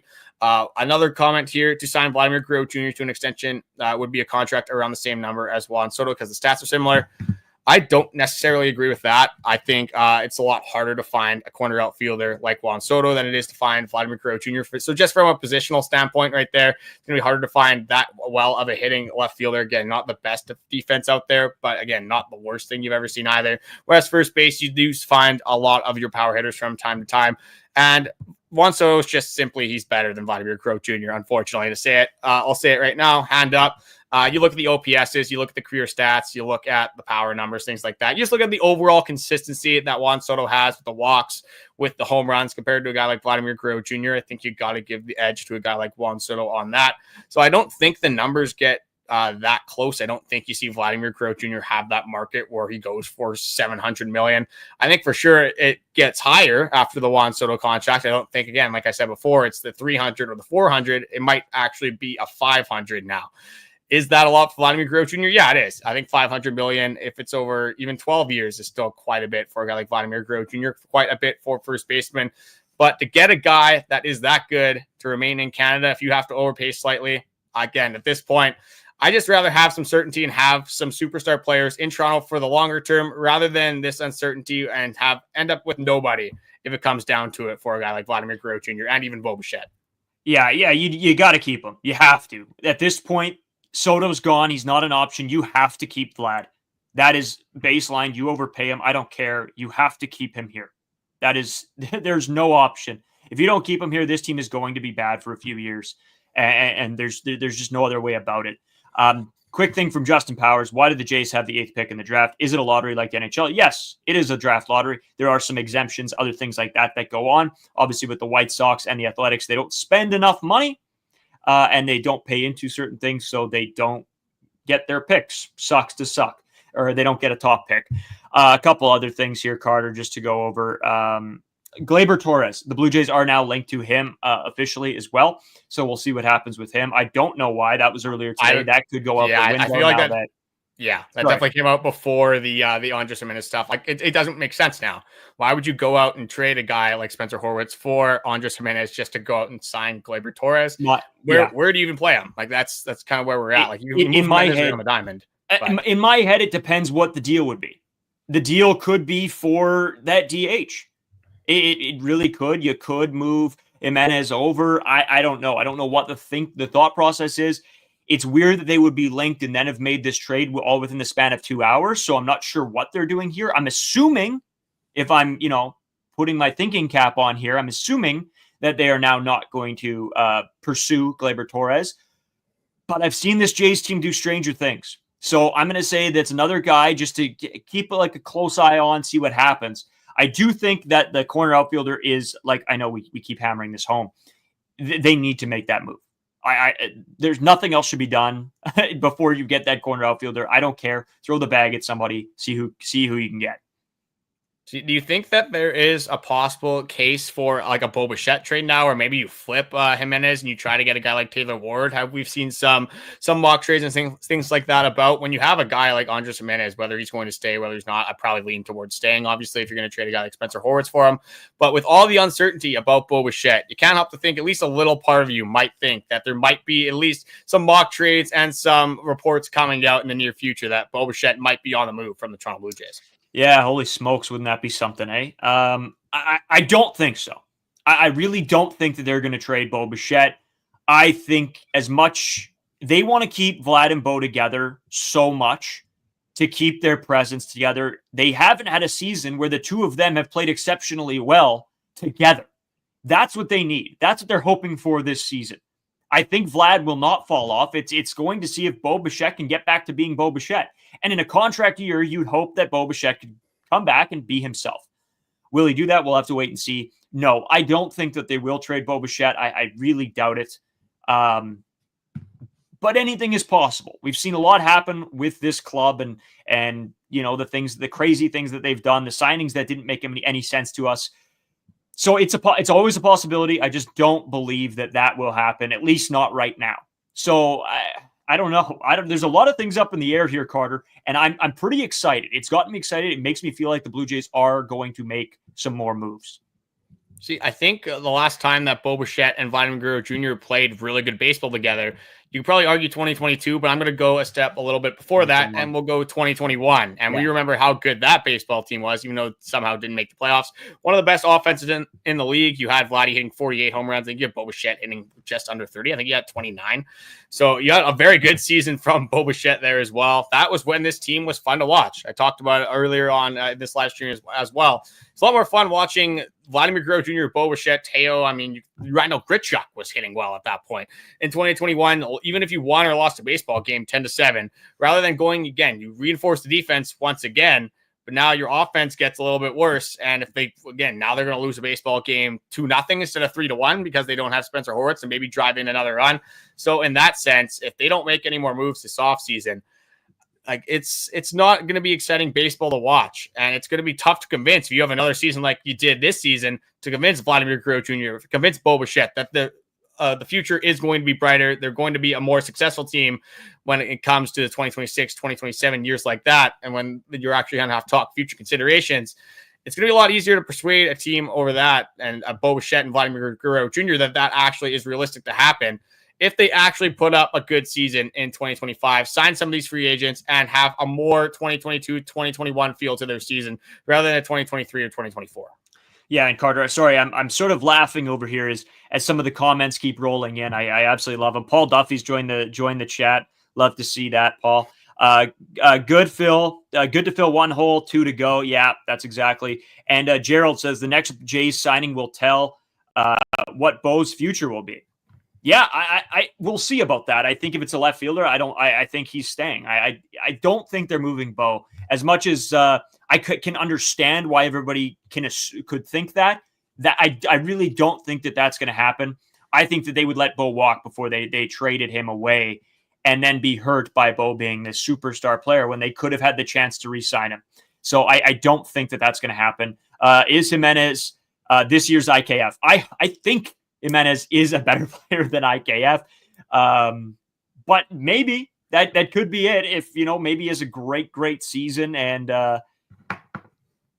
if you're not psyched for this trade, check your pulse. Y'all just got to steal, says Luke. I think this is a good deal. I really do as well. We'll have to wait and see at the end of the day, right? We talked about Spencer Horwitz and how he could be good. The problem is how long can you wait when there's proven talent in front of you and you don't pull the trigger on the steal? So yeah, well, Luke, I agree with you. You got to assume that he's going to be better than IKF, but when you look at the stats over the last few seasons, like a 250 hitter, he's going to steal some bases, but OPS plus under 100, above or under league average hitter the last 2 seasons. When you look at this trade in a vacuum, probably a good trade for the Toronto Blue Jays, but when you look at it for 2025 and with this current team's construction, I think that's when you're going to lose a lot of fan support. You're going to lose a lot of people's support on this trade because it doesn't necessarily make your offense better. But I guess you could say it probably makes your team better for sure for 2025. Just not in the aspects that you necessarily want with the glaring needs of this team for 2025. Yeah, it's an interesting move. I do think it is all right, and I think they wanted to make a trade, and Ross probably has his reasons. It's a tough one because I think this shows what this club is now willing to do. I think that, they've put it all on the table. They're like, all right, we're willing to make trades. We're willing to sign free agents like Yimi Garcia. We're willing to go back to guys that we just traded this past season. Bo's batting is very streaky and his defense is sometimes questionable. If he does not get his act together, he could be great, but right now he's just average. I disagree, Gerald. Bo has led the league in hits 3 times. Bo Bichette is a good hitter. Streaky, maybe from game to game. Bo is a good hitter. He had a bad season. It happens. It does. I think Bo, there was talk 2 years ago that they should sign Bo Bichette and let Vladimir Guerrero Jr. walk. Now that's completely flipped because Vlad's had a good year and Bo had a bad year. I think they're both exceptional players that this team needs to keep. Carter? I'm just trying to, was Bo Timber in 2023 or 2022? I'm getting my years mixed up where he had like it was 2023. I know. So that year, Bo doesn't have his September, doesn't have that September. His stats don't necessarily look that good for 2023. And maybe you could say that was a little bit of the start of the demise that you saw in 2024. He had some injuries, things like that. Overall, Bo Bichette throughout his career has been a very good hitter. I don't think you can necessarily call him a streaky hitter, but when you saw him in 2023, if you're looking very, very recently and you look in 2024, you can't say Bo Bichette was a streaky hitter in 2024 because he just sucked in 2024. He was just overwhelmingly bad in 2024. But with Bo Bichette, I think a lot of people are discrediting Bo. I think they're kind of doing the same thing that they did with Vlad a couple seasons ago. You're seeing one bad season. You're seeing things not go his way, specifically this last season, and you're kind of jumping ship a little bit. I would not be surprised if we're at this time next year. We're probably still kicking ourselves. Why is Bo Bichette? Why is Vladimir Guerrero Jr. still not extended on this team? Doesn't make any sense. I don't think that's going to change too much, unfortunately. But I think we are going to be in the boat that Bo Bichette is one of the top infielders and on top shortstops in the game of baseball. Yeah, and maybe not defensively, Gerald. For sure, not defensively. Yeah. I think that's a fine take on that side of it, because he's not good defensively. I agree, but we've complained over and over and over again as Blue Jays fans as a whole that please just hit the baseball, get guys that can hit home runs. Don't worry about the defense because the offense was so poor. But yeah, so I think you have to take Bo as he normally is, which I think we've had this debate on a podcast, Carter. I think it was a question that came in from one of the listeners. And yeah, I think you have to take Bo at his average, not at his lowest season. And yes, defensively, I'll give you defensively. He's not great defensively. Yeah, Gerald just said, still talking next year about the same things talking about this year. And I think that's more of a Ross Atkins and management problem than it is with the players necessarily. If this year doesn't go well for Bo Bichette, I guess the only good thing is you didn't extend him and you probably just move on from him. But then you don't get, obviously, those acquisitions back. You don't have a Yimi Garcia situation where maybe you can trade Bo Bichette and somehow get him back, and then you're just kind of fleecing the whole situation in general. But obviously, Bo Bichette is not a relief pitcher. He's not one of those arms. He's an impact player. He's a game changer. He's one of those players that if you do get in offseason, should be able to give your team 4, 5, 6, maybe even 7 wins if you get a full-on healthy season from Bo Bichette. Would a Bregman signing be better than a trade for Alec Boehm?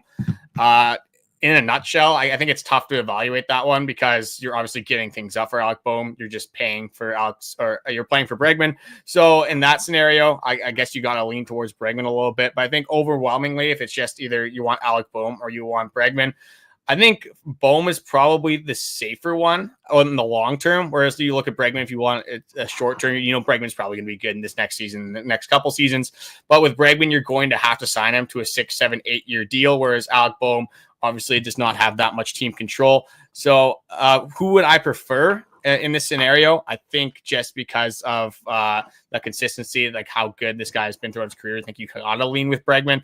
But overwhelmingly, or overall, I don't think you can necessarily be upset with a guy like Alec Boehm or a guy like Alex Bregman. The only thing, I guess, hindering Boehm a little bit is that Philadelphia fans don't like him. It seems like the front office doesn't really like him. You got to think that obviously he's doing something to cause all these reports and beliefs to come out on him.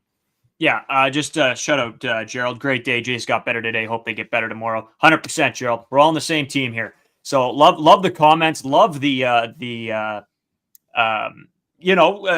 sort of back and forth. I think it's great. And yeah, Carter, you're right. It's a tough one because you have to look at the contract for Bregman. You have to look at who you give up in the situation for Alec Boehm. So it all comes down to the nit and grit of both of them. And I don't know. Yes, you have to take Alex Bregman for where he's at and who he is, because he is the more consistent, better player. I think Alec Boehm has some upside. And I've talked about over and over again, I like Alec Boehm. But I think as of right now, if you're trying to be good next season, you're probably wanting Bregman. It's just the safer option. Again, you don't have to give up anything in that move. Again, you will have to give up some of your dollars, but when you just look at it from a standpoint of, do the Toronto Blue Jays get better with a guy like Alex Bregman? Do they get better with a guy like Alex Boehm? Or Alec Boehm, do they get better with getting a guy like Andres Gimenez for next season? I think they do. I think you got to say that the Toronto Blue Jays do get better if they make any of these signings. They do add some of these players. And what is the goal at the end of the day in free agency? It is to make your baseball team better. You want to be better for the 2025 season. And I don't think you can say the Toronto Blue Jays didn't do that today. I think what you can say, though, is that if you're going for this defense first approach again, and we're kind of seeing the same things that we saw in the 2023 offseason and in the 2022 offseason, I think that is more for cause of concern rather than the actual trade itself. Yeah, I agree. This all comes back to the fact, what are the Toronto Blue Jays going to do next? That's where we're all at here. Now we got to wait for the other shoe to drop. I don't think we can judge anything that happens based solely on the one thing that happens. You couldn't base this offseason on Yimi Garcia coming back. You can't base the entire offseason off of this trade. You have to now wait and see what happens, because if Anthony Santander or one of the corner outfielders don't sign with this team, it's going to be a problem. It really is. Yeah, look, when I saw Horwitz to Cleveland, it was actually, I don't know if he's probably not watching, but it was Smitty, actually, that texted me. He was the first one, and then obviously I saw some reports and stuff after. That one was tough for me. On this podcast, obviously, we've been talking about Spencer Horwitz for a long time. I'm a big Spencer Horwitz guy. Spencer Horwitz, one of my favorite players on the Toronto Blue Jays. And again, you take the emotion out of it. It's a fairly even trade. I don't think right now you can say like on December 10th that this is a fleecing for any specific team.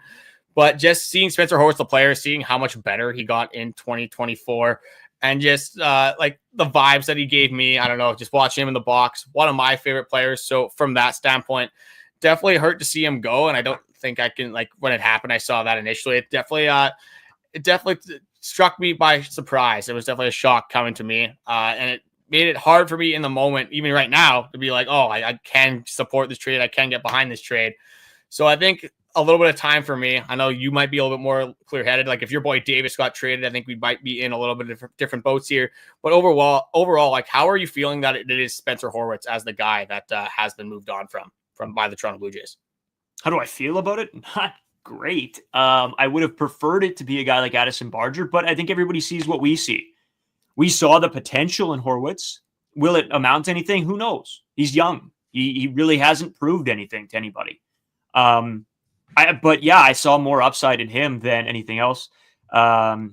Justin, thanks. Congrats on 1 year with Locked On. Thank you, Justin. Appreciate it. That's unreal. Thanks for remembering that. Appreciate it. But no, I would have rather it been a guy like Addison Barger, or I hate to even say it, but Davis Schneider. But you can't expect these teams to not see exactly what me and you see. They have scouts for this. They have people looking at everything. So I don't think we can be sour about that aspect. If you want to go, we don't need, sorry, I'm just looking at the comments as they come in too. I don't think you can expect anything other than this trade because yeah, at the end of the day, they know what they want. We know what we want, and you have to come to an agreement. And yeah, the Blue Jays could have said, oh, here's Addison Barger, but they could have been like, what are you talking about? We were here for Spencer Horwitz. Why would we now take a guy that we don't believe in? So I understand it. I don't like it, but I understand it. Yeah, I mean, when we talk about this prospect system and we talk about Spencer Horwitz being the guy that is traded for Andres Gimenez, I think if that's all you're going to get for a guy like Spencer Horwitz, who is probably one of the better players in your system, one of your better younger players, I don't think you can expect, if you're going to trade a guy like Davis Schneider, a guy like Addison Barger, some of these players that you're going to be able to get this huge, like massive impact player, like we've seen a little bit of like Garrett Crochet, the Luis Robert Jr.'s in this, in the comments here. I think it's tough to speculate you're going to get a guy like that when Spencer Horwitz, one of your best younger players, gets traded. Again, I'm saying it kind of with a grain of salt. You're only Andres Gimenez, still a very good player. But when you're looking at like the offensive upside, and you're looking at a guy like Spencer Horwitz and what his upside was of this team and how he ranked throughout the different players on this team. I mean, for our player rankings, we didn't even get to Spencer Horwitz yet. He was way higher than I think we were at 17, and he's even higher than that. So this is an impactful player that the Toronto Blue Jays are losing, and getting a guy like Andres Gimenez with how good he is defensively, still a very good baseball player. I don't think that you can expect this to be a huge blockbuster trade, even if they were to move on from a guy like Addison Barger, a guy like Leo Gimenez. Unless you're throwing in Arelis Martinez and Jake Bloss, you're probably not going to get a blockbuster trade in return. Yeah, and Luke, just to talk about some of the Guardians, what's the next move for the Guards? You know what? I don't really know. They need a starting pitcher. I'm going to say it. Yeah, they need starting pitching. They got Shane Bieber. They need another impactful starter. I don't know if it's necessarily Corbin Burns. Again, the Guardians are kind of like the Blue Jays a little bit, where they're a good team. They not as much in on like the major free agents, things like that. But they always seem to get like the kind of the scraps, I guess you could say, of the offseason. They get some of the guys that you got to take more risk on. They're not getting these top superstar players like you see the New York Yankees and the Dodgers getting. No, absolutely not. And to be honest, and when talking about the Guardian side of this trade, I think they see the upside in Spencer Horwitz. And we believe in Spencer Horwitz. We talked about him being the possible DH/first baseman when maybe Vlad moves to third for some games, or he plays a little bit of second. This is a versatile player. Yeah, he's not great defensively. I'm not gonna lie to you. He's not fantastic. Does the job. I think. At second or first base. Yeah, he's fine. And I think at the end of the day, you see the upside in him. You see what he can possibly bring. And I think the Guardians, if they saw that and they like that, I don't think that's a terrible shot for them either. So I don't think this is a flat out win for either side. I think Spencer Horwitz could go on to be great or be pretty solid and hit some home runs. So for Guardians fans out there, I mean, there is upside to Spencer Horwitz as well. Well, I think Kyle Manzardo isn't he a first baseman as well? One of the best prospects in the Guardian system. So maybe you got to assume that they're making some room for him in this infield somewhere as well. Or maybe they just don't want to pay the Andres Gimenez contract as he still has a lot of team control. The arbitration is going to get a little bit higher as well. You got to assume that could be a possibility of it. And the only other thing that, again, you probably aren't going to want to hear this if you're a Guardians fan, is that for Josh Naylor. This could be in that there have been some trade rumors and some mock trades of Josh Naylor being in on the move. Maybe you get a guy like Spencer Horwitz, who is a first baseman by his natural position. You get him to play for first base, and maybe you have some exploration of a Josh Naylor trade. I don't know if that's the direction the Guardians necessarily want to go. If they do want to go that direction, be looking the Toronto Blue Jays way. We would definitely take Josh Naylor off your hands if that's what you guys decide to do. But obviously, being a Jays podcast, we'll go back to that kind of the Jays side of this. With Spencer Horwitz, yeah, you're probably getting a more upside bat. You're getting a higher upside bat, a guy that can hit more home runs, can have more offensive production, but you're definitely missing a step or 18 steps compared to a guy like Andres Gimenez. Yeah, and Carter, just sort of keeping going through some great comments here. We always appreciate that. I just wanted to throw this in there. For those of you who are new to Locked On Blue Jays, we hope that if you guys have stuck around, watched some of this show, hopefully you drop a subscription to us as well, and come back for the podcast tomorrow where we go sort of a more in-depth look into everything, as we sort of just want to go over this with you guys, see how you're feeling, see how we're feeling. And yeah, Carter, this is, I just want to go back to the whole day as a whole, because I know we talked about, for those of you who are, just came in and just joined us, we did talk a little bit about the Yimi Garcia signing as well, going back. And like I talked about, I think that was a great move here. That was a power move from Ross Atkins, letting a guy be traded and then getting him right back. It's sort of too bad we didn't see that with Teoscar Hernandez a couple of years ago. Carter, I guess just going back to the Yimi part of all of this, and we talked about this before, but I know we've been going for now an hour and a half. How many more pieces do you think they realistically need to add to this pen? Realistically, and what I want are definitely different scenarios here. Realistically, I see it being one more. I see them doing one more signing here if they want. Again, depends how they view Nick Sandlin, a guy that, again, I'm not going to say is the high leverage reliever that this bullpen needs. I do still think that they should have at least one more higher leverage reliever if they want to completely bolster this bullpen. But I'm going to say realistically, it's probably one, and it's probably not that higher leverage guy. It's probably a guy that's middle tier, a guy that's better than Brendan Little, but a little bit worse than a guy like Chad Green, a guy like Eric Swanson, or a guy like Yimi Garcia.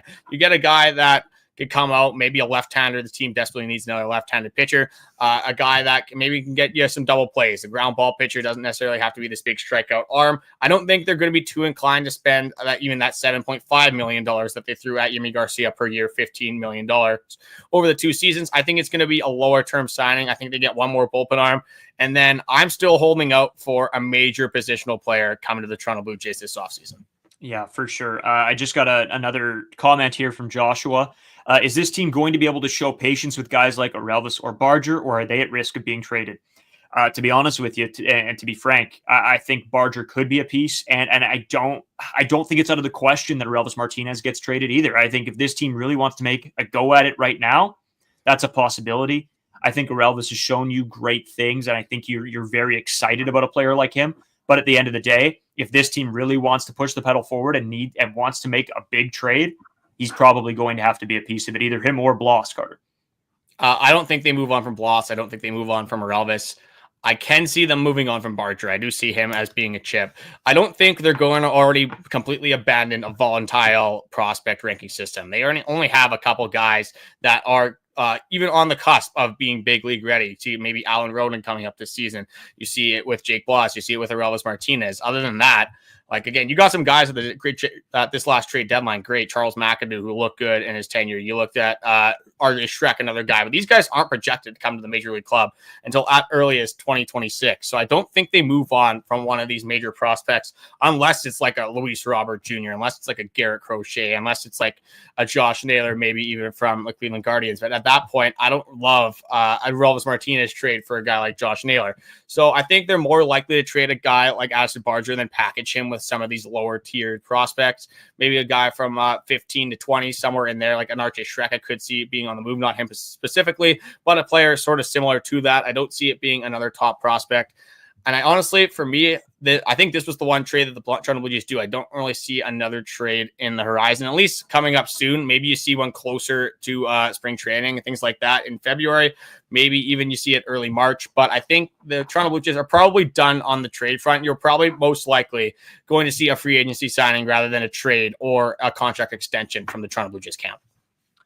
Yeah, and I like that.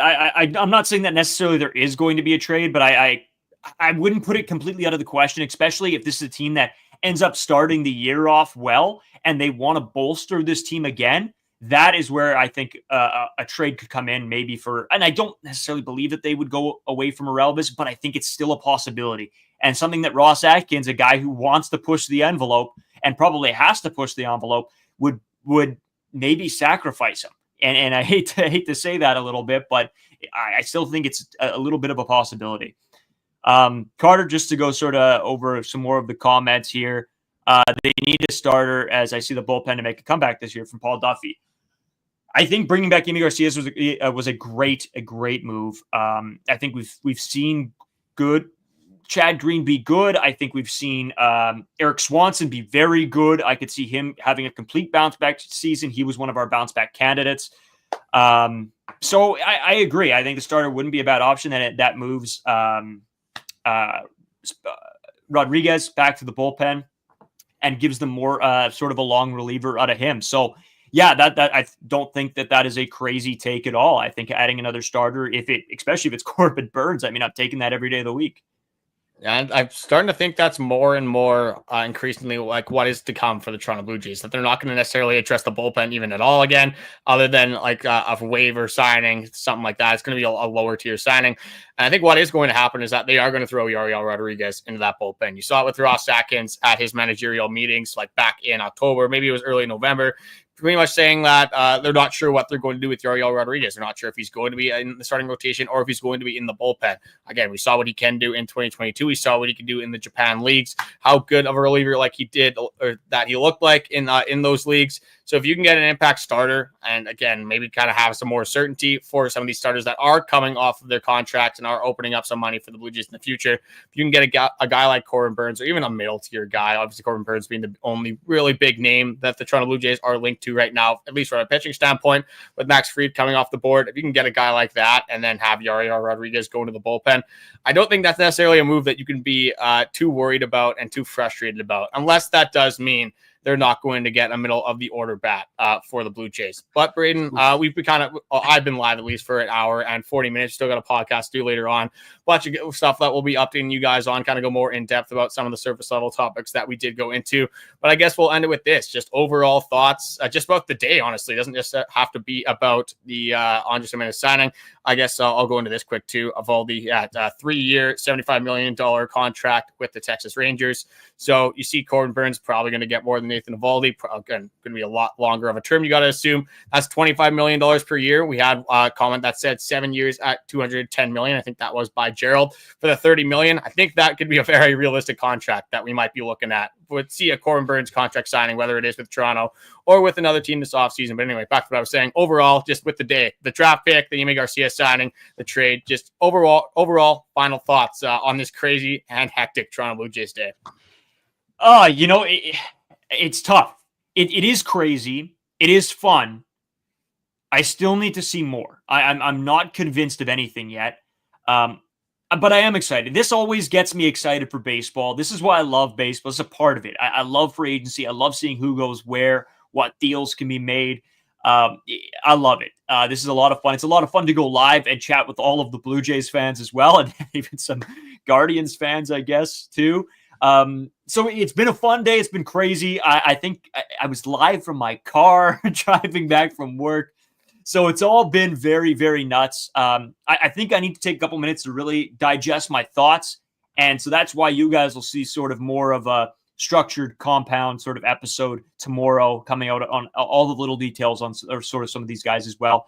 But overall, Carter, I'm just thrilled that Yimi Garcia is back. That is the big one I'm taking away from today. My excitement for him being back is right up there, because now I know we took him out of our we had to take him out of our players season in review rankings. Now we can throw him right back in. Let's go. Another player. I'm pumped. Yeah, we're going to have to figure out where we're going to put Andres Gimenez and where Spencer Horwitz would have been if he's just going to slot right in for that. I think for me, it's just the classic disappointment of the draft. You know, you have such a bad season in 2024. You're hoping like, oh, maybe the Toronto Blue Jays get lucky. Not exactly expecting Ethan Holiday, but you drop your stock. You had the 5th best odds. You go to 8th. That just sums up how Toronto Blue Jays baseball felt in 2024. That's kind of my main takeaway from this. I'm not going to make a full conclusion on my trade analysis yet. It kind of said it's still obviously it's the emotions hitting you, a lot to process. Obviously, after you get Yimi Garcia, then you get the draft stuff, and then all of a sudden, within 45 minutes, also you get Andres Gimenez. All of a sudden, being a Toronto Blue Jays, so a lot to take in, a lot to process. We'll be coming at you guys, obviously, for tomorrow morning with a more structured episode, probably covering all the hectic stuff, obviously, from our Tuesday episode. Just it's a wild day across the MLB, across the AL East, and definitely across Toronto Blue Jays land. But we enjoy you guys watching. Thanks for hanging out for an hour and 42 minutes as we are right now. Longest live stream in Locked On Blue Jays history. So congratulations to you guys. Congratulations to us, I guess, for making it through. And we'll come at you guys tomorrow with a more structured and just a little bit more time to digest our thoughts of what happened on this crazy Tuesday afternoon. Thank you guys for watching, and we will talk to you guys later on.